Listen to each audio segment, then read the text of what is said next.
Secretary Granholm, for all of your years of incredible leadership. And good morning, Maryland. So before we get started, I do want to say a few words about this weekend's devastating storms. Our hearts, of course, go out to the communities that have been impacted. You lost so much, and so quickly. So we are committed, the President and I and our administration, to helping you and to helping to heal the wounds, which will probably be long-lasting. And we will continue, of course, to monitor the situation closely and to do everything in our power as the federal government and as leaders to help you get through this. With that, again, I want to thank the members of the administration, American leaders, for joining us here today, Secretary Jennifer Granholm, National Climate Advisor Gina McCarthy. Thank you for the work you do tirelessly. You've been traveling around the country talking about these issues in a way that, yes, is inspiring people to see what is possible and believe in it. Ben Cardin, Senator Ben Cardin, and where's Chris Van Hollen? Chris Van Hollen, who was my classmate entering the Senate, and I've seen him work so hard. I want to thank you both as my former colleagues. I do think of you as partners in everything we are doing, and thank you for your leadership.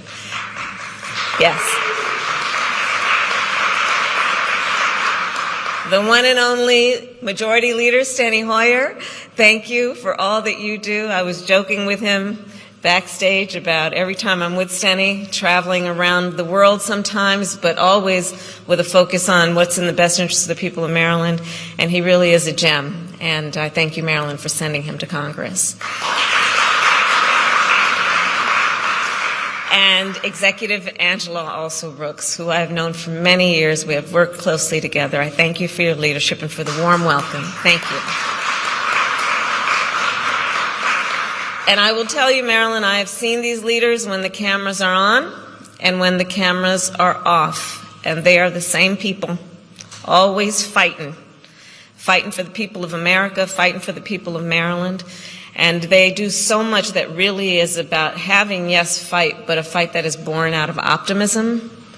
Their work really is the work of inspiring people to see what can be, unburdened by what has been. And on behalf of the President and I, thank you so very much for your continuing and longstanding service to our country.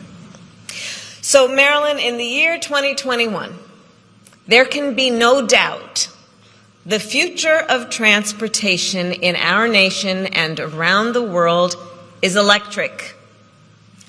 And because that is true, our nation's ability to manufacture, charge, and repair electric vehicles will determine many things, including one, the health of our communities, two, the strength of our economy, and three, yes, Gina, the sustainability of our planet.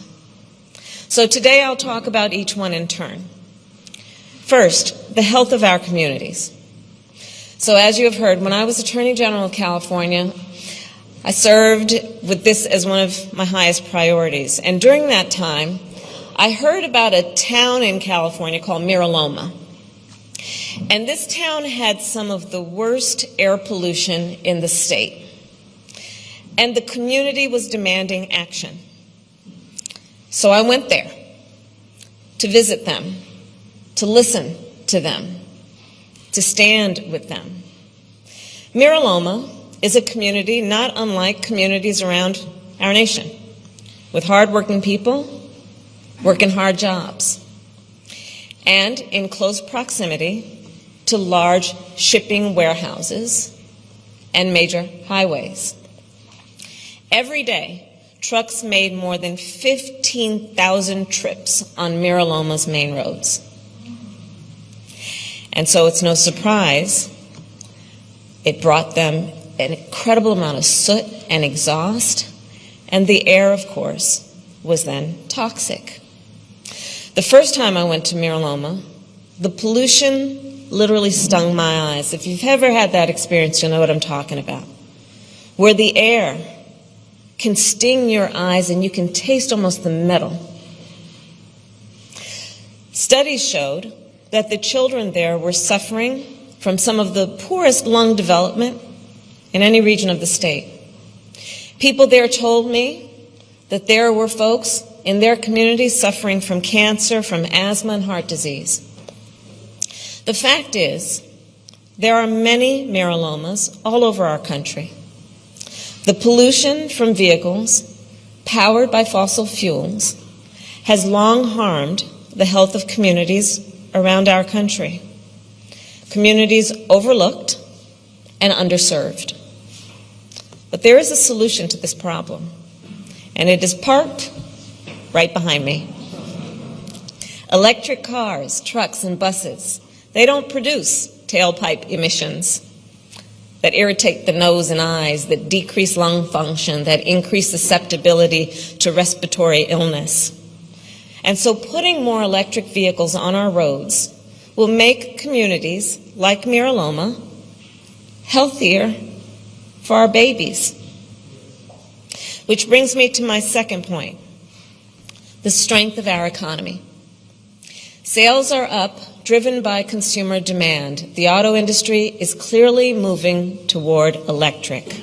We need to make the shift faster and make sure it is driven by the United States. That means manufacturing millions of electric cars, trucks, and buses right here in our country. That means outfitting thousands of EV, electric vehicle, repair garages, just like this one. And it means installing a national network of EV chargers. When we ask people, what is the biggest barrier for them to buy an electric car? The answer is almost always figuring out where and how to charge it. People who live in apartments, for example, might not have a private driveway where they can install a plug. You heard the Secretary talk about that. Well, when we install public chargers in rural, urban, and suburban neighborhoods, we make it easier for people to go electric. It's that simple. It's about being clear about what we need to get done and then to do it. In this imperative to go electric, there is an immense opportunity. We will create good paying, good union jobs in communities around our country.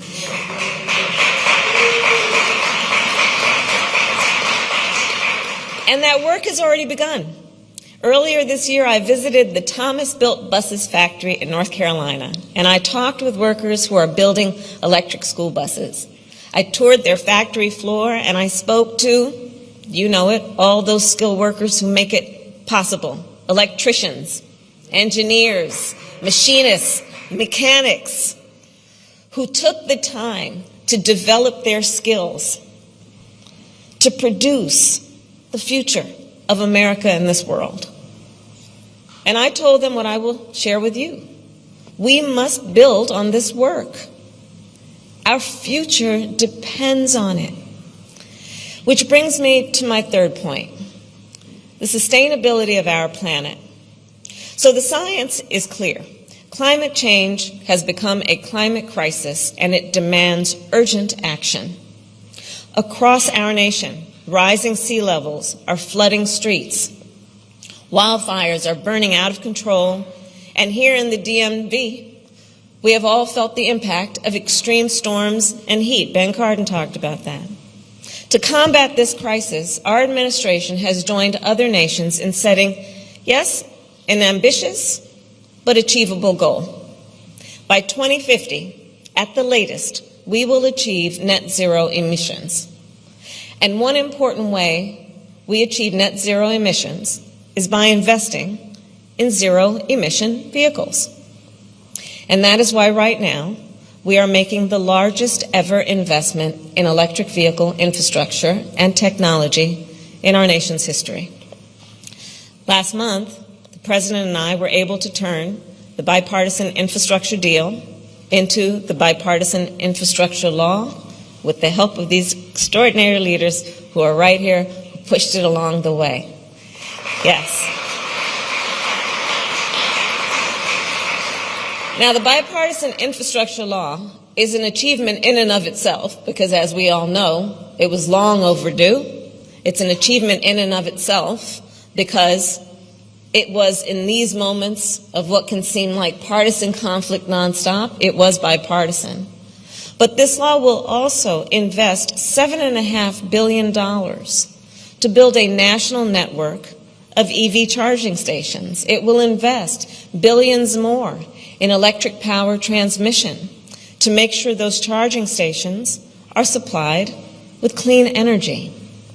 And drawing from a bill I introduced when I was a United States Senator, our bipartisan infrastructure law will expand our nation's fleet of electric school buses. Think about that. I was talking with the moms who have been leaders on this. Yes, we are very excited about electric school buses for good reason. Think about it. Yellow school buses are our nation's largest form of mass transit. Our largest form of mass transit are those yellow school buses that many of us went to school on. Every day, more than 25 million children and thousands of drivers ride to and from school on diesel buses, breathing toxic fumes. Making the switch from diesel to electric is about improving the health and well-being of our children, of our future, and to ensure the robust implementation of the EV components of this law. Today, I am also proud to release our administration's Electric Vehicle Charging Action Plan. This plan includes a new office, the Joint Office on Energy and Transportation, that will ensure agencies are working together for the implementation of this law. And I know Secretary Granholm and Secretary Buttigieg will announce more details tomorrow.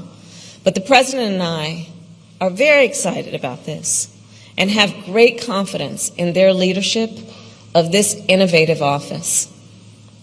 Now, as significant as it is, as historic as it is, our bipartisan infrastructure law is part one of two. Part two of two is our Build Back Better Act. The President and I know that families are stretched thin, and we take that seriously.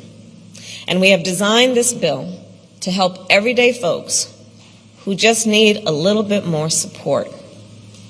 So we are lowering the costs of everything from child care to health care, from prescription drugs to electric vehicles. Our Build Back Better Act will cut the sticker price of new electric vehicles made in America by union workers by up to $12,500.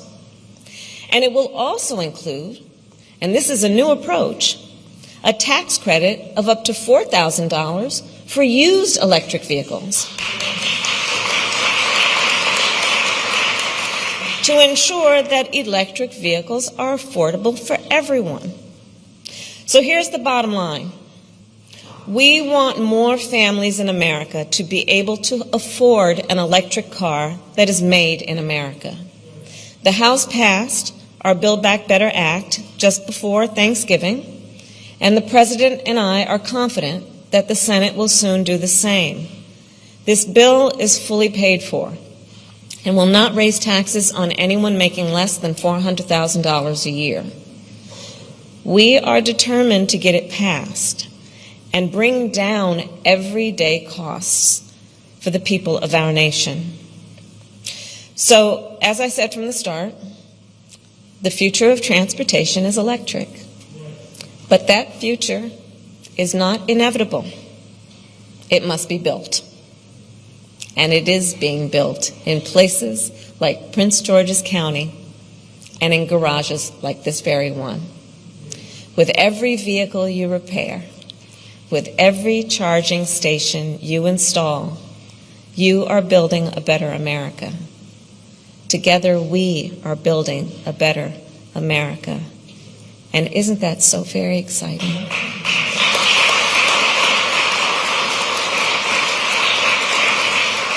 So thank you all. May God bless you, and may God bless America. Thank you all.